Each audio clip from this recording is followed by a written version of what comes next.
यहाँ हम लोग क्षेत्रवाद की बात करेंगे। जैसा कि हम लोग ने जातिवाद, संप्रदायवाद की बात की, वाद के बारे में आपको पता है एक विचारधारा है जो सिर्फ और सिर्फ अपनी हित को पूरा करना चाहता है और दूसरों से नफरत करता है। तो क्षेत्रवाद भी एक विचारधारा है जो अपने क्षेत्र के लोगों के बारे में अच्छा चाहता है, विकास चाहता है। इसी के साथ साथ ये बुरी बात नहीं है, पर जब दूसरे क्षेत्र के लोगों को बुरा मानने लगता है, जैसे नॉर्थ इंडिया, साउथ इंडिया, जैसे मैदान और पहाड़, जब ये एक समझने लगते हैं कि उस क्षेत्र के लोग बुरे हैं और हम अच्छे हैं, यहीं से वाद का विकास होता है, जो कि एक गलत धारणा है। क्षेत्र का विकास बुरा नहीं है, क्षेत्रवाद बुरा है। जाति बुरा नहीं है, जातिवाद बुरा है। धर्म बुरा नहीं है, संप्रदायवाद बुरा है। भाषा बुरा नहीं है, भाषावाद बुरा है। तो ये सारी चीज़ें हैं। अब हम इसमें ये देखेंगे, लुंडबर्ग साहब ने लिखा है, क्षेत्रवाद उस अध्ययन से संबंधित है जिसमें एक भौगोलिक क्षेत्र तथा मानव व्यवहार के बीच पाए जाने वाले संबंध पर बल दिया जाता है। इस रूप में क्षेत्रीयता एक प्रकार के विश्व परिस्थिति विज्ञान है, क्योंकि इसकी रुचि विभिन्न क्षेत्रों के बीच तथा एक ही क्षेत्र के विभिन्न अंगों के बीच पाए जाने वाले प्रकार्यात्मक स्वाभाविक संबंधों में है। ये प्रकार्यात्मक संबंधों को देखते हैं, एक विज्ञान की शाखा के रूप में देखते हैं और देखते हैं कैसे एक दूसरे से जुड़े हुए हैं।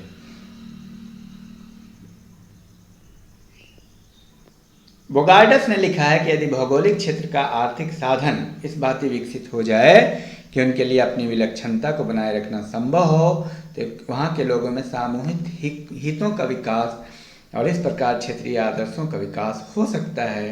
यहीं से क्षेत्रीयता की नींव पड़ती है। बोगार्डस ने लिखा, क्षेत्रीयता में एक सांस्कृतिक समग्रता निहित होती है। एक क्षेत्र के सांस्कृतिक लक्षणों में कुछ न कुछ समानता होती है। एक क्षेत्र का अपना एक सांस्कृतिक इतिहास होता है। इसी के आधार पर उस क्षेत्र के लोगों के विचार, भावनाओं, क्रियाओं, व्यवहार में समानता पाई जाती है। डॉक्टर राधाकमल मुखर्जी ने क्षेत्रीयता राष्ट्रीयता के अधीन है लिखा है, क्षेत्रीयता राष्ट्रीयता के अधीन है। तो क्षेत्रीयता का संकीर्ण अर्थ है, विस्तृत अर्थ में क्षेत्रीयता राष्ट्रीयता के अधीन है, लेकिन क्षेत्रीयता संकीर्ण अर्थों में ज़्यादा इस्तेमाल हो रहा है।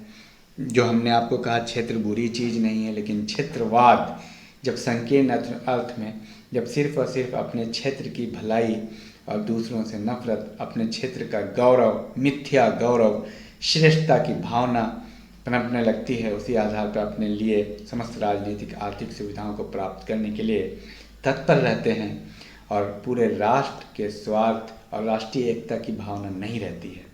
तो इस तरह राष्ट्रीय एकता की भावना का इसमें कमी आ जाती है। और क्या कारण है? क्षेत्रीयता की प्रकृति, क्षेत्रीय स्थानीय देशभक्त और क्षेत्रीय श्रेष्ठता की भावना को बल देती है। इन बातों पे क्षेत्रवाद को आप समझ सकते हैं कि क्षेत्रीयता की श्रेष्ठता की भावना को बल देती है।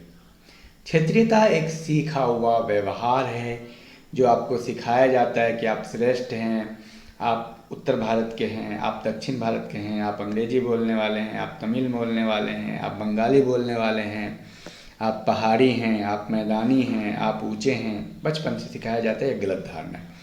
क्षेत्रीयता की मात्राएं अनेक हो सकती है, अलग अलग है। ऐसा नहीं है कि हर क्षेत्र में एक ही तरह की क्षेत्रीयता की भावना है। क्षेत्रीयता राष्ट्रवाद को बढ़ाती भी है, लेकिन कई बार क्षेत्रीयता राष्ट्रवाद के लिए नुकसानदेह है। नकारात्मक क्षेत्रीयता, जैसे कि हमने कहा, क्षेत्रीयता राष्ट्रवाद को बढ़ाती है, यानी वो सकारात्मक होती है। और नकारात्मक क्षेत्रीयता के फलस्वरूप स्वशासन, यहाँ तक के नैतिक पृथक्करण की मांग प्रस्तुत की जाती है। क्षेत्रीयता से मनोभाव की संकीर्णता ही अभिव्यक्त होती है, लेकिन ओवरऑल क्षेत्रीयता से संकीर्णता का उजागर होता है, क्षेत्रवाद फलता है। क्षेत्रीयता के विकास के कारक, भौगोलिक कारक, भौगोलिक कारक इसका बहुत बड़ा जिम्मेदार है। कोई व्यक्ति जिस क्षेत्र में रहता है उस क्षेत्र से मोहब्बत करने लगता है, प्रेम करने लगता है। उस क्षेत्र की परंपराएं, खान पान, रहन सहन, तौर तरीके, वो बोलते हैं इससे अच्छा कोई नहीं भारत में, हमसे अच्छा कोई नहीं, हम बहुत अच्छा खाते हैं, हमारा रीति रिवाज सबसे अच्छा है। ये हर व्यक्ति, आप चले जाइए बिहार में तो वो बोलेंगे, आप चले जाइए यूपी में तो वो बोलेंगे, आप चले जाइए बलिया में तो वो बोलेंगे, आप चले जाइए मध्य प्रदेश में तो वो बोलेंगे, आप चले जाइए उत्तराखंड में तो वो बोलेंगे, आप चले जाइए हिमाचल में तो वो बोलेंगे हमसे अच्छा, हम हमारी संस्कृति सबसे अच्छा, हमारा खान पान सबसे अच्छा, हमारी भाषा सबसे अच्छी। तो सबसे अच्छा तो खराब कौन है भाई? तो सबसे अच्छा बोलने के चक्कर में सामने वाला खराब हो जाता है, ऐसी नफरत पैदा हो जाती है। ऐतिहासिक कारक भी है क्षेत्रवाद के, राजनीतिक कारक, शुरू से ही लोगों ने इस पे गलत दिशा में चल दिए। राजनीतिक स्वार्थ और संकीर्णता के कारण लोगों को भड़का कर लोकप्रिय होना चाहते हैं क्षेत्रीय आधार पे। कोई भी राजनीतिक नेता ऐसा काम करने लगता है। सांस्कृतिक कारक भी क्षेत्रीयता के लिए जिम्मेदार हैं। अपनी संस्कृति को उदाहरण के लिए उत्तरी क्षेत्र के लोग ये कहते हुए गर्व करते हैं कि उन्हीं क्षेत्र में वैदिक सभ्यता और संस्कृति का उदय हुआ। उनका दावा है कि सिंधु घाटी की सभ्यता और आज सभ्यता संपूर्ण भारत को नया प्रकाशन देने वाली थी, और उन्हीं क्षेत्र में भारतीय संस्कृति, ललित कला, साहित्य, दर्शन, यहाँ तक कि राजनीति का सर्वप्रमुख केंद्र रहा, अब भी है।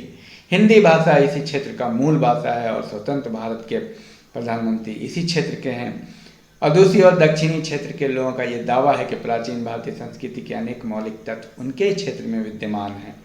उनका क्षेत्र द्रविड़ सभ्यता, संस्कृति और भाषाओं का आदि स्थान है। इस अर्थ में आदि भारत का सच्चा रूप तो उन्हीं के क्षेत्र में है। इस रूप का दर्शन भारत के अन्य किसी भी क्षेत्र में नहीं हो सकता। इसी प्रकार हर व्यक्ति अपना अपना दावा करता है। भाषावाद भी इसके लिए बहुत बड़ा कारण है।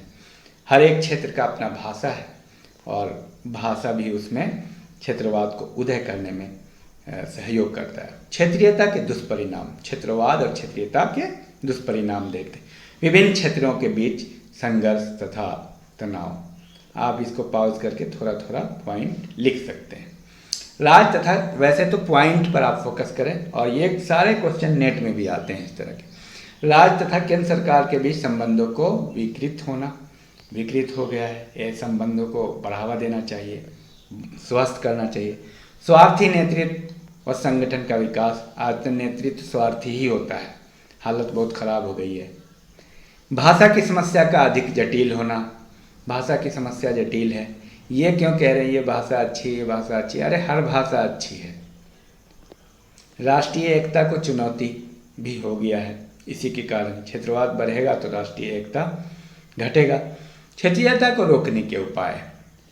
केंद्र सरकार की नीति कुछ इस प्रकार होनी चाहिए कि सभी उप संस्कृतीय क्षेत्रों का संतुलन, आर्थिक विकास संभव हो सके। सभी क्षेत्र के लोगों को समान आर्थिक सुविधाएं प्रदान की जाए, आर्थिक तनाव न हो। जहाँ तक संभव हो व्यवहारिक क्षेत्रों की उचित आकांक्षाओं की पूर्ति की जाए, उनका कोई बुरा प्रभाव राष्ट्रीय जीवन पर न पड़े। भाषा संबंधी झगड़ों का हल शीघ्र ही ढूंढ लिया जाए। इस संबंध में सबसे उचित हल ये है कि सभी क्षेत्रीय भाषाओं को समान मान्यता प्रदान की जाए। हिंदी भाषा को किसी भी क्षेत्रीय समूह पर जबरदस्ती लादा न जाए, अपितु इस भाषा का प्रचार विस्तार इस ढंग से किया जाए कि विभिन्न क्षेत्रीय समूह स्वतः ही इसे संपर्क भाषा के रूप में स्वीकार कर लें। सभी उत्साह और साधन केवल हिंदी भाषा के विकास में ही न लगाएं, अपितु सुनिश्चित योजनाएं बनाकर सभी प्रादेशिक भाषाओं को उनकी अपनी विशेषताओं के अनुसार विकसित होने का समान अवसर प्रदान किया जाए। प्रचार के विभिन्न साधनों के माध्यम से विभिन्न क्षेत्रों के सांस्कृतिक लक्षणों के विषय में लोगों के सामान्य ज्ञान को बढ़ाया जाए, जिससे कि एक क्षेत्र के लोग दूसरे क्षेत्र के प्रति अधिक सहनशीलता की भावना को अधिक सहनशील हो सके। केंद्रीय मंत्रिमंडल में सभी क्षेत्रों के नेताओं का संतुलन प्रतिनिधित्व किया जाए। केंद्रीय सरकार तथा राज्य सरकार के बीच परस्पर संबंधों को अधिक सौहार्दपूर्ण बनाने के लिए दोनों ही पक्षों को इस प्रकार की नीति और आचार संहिता को अपनाना चाहिए कि पारस्परिक विश्वास न टूटे। ये सब रहा, लेकिन इस पे काम करना पड़ेगा ना, मेहनत करने की ज़रूरत है। Thank you all the